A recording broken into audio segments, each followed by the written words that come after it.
Hirkoonaan jedhan. Hirkoo nugusee jedhama.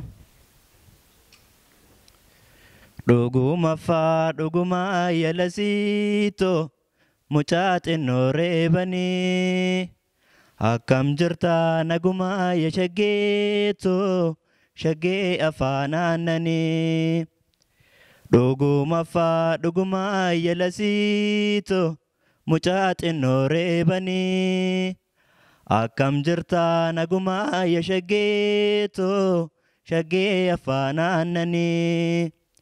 Akkamittiin jiraadhu yaalasiitoo sirraatiin gargar ba'ee qofaan ta'ee watwaataa takkittiitoo maraatu seeraa ta'ee.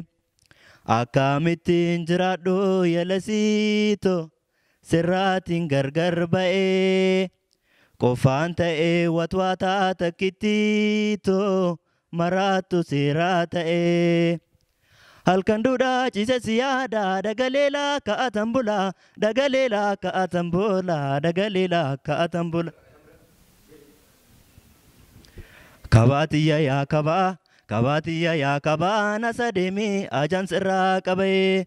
Kabaatiyya yaa kabaa kabaatiyya yaa kabaa nasa deemee ajaan sirraa qabaa. Simbirbuunni si butaa ka'iyyamaa kodii caffee jala kana dhukkubuu garaa kan ciisanaa dhowwuu dhabbee jala salaalitti gaalanii shugguxii maalee maali dhaatanii magaala jaalatanii dhukkuba laaphee maali maatanii gammoojjiin qoree qabaa yoo baddaarraa deemnee galee malee irrooba hin dhaamotaa yoo wal jaalaa seennee rafnee malee hoggaa shaggar bahanii yaa ulaa hooraa sitti gooranii.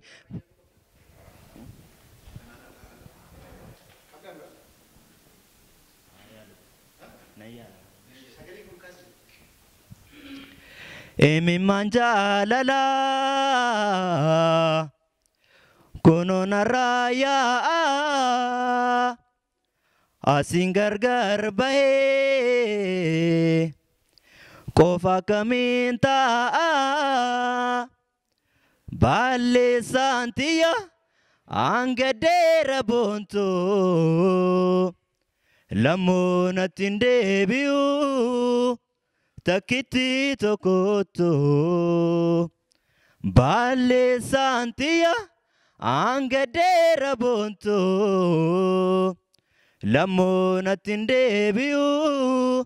Takkitti tokkotto wantiin ansi godhe an sammuu kee keessa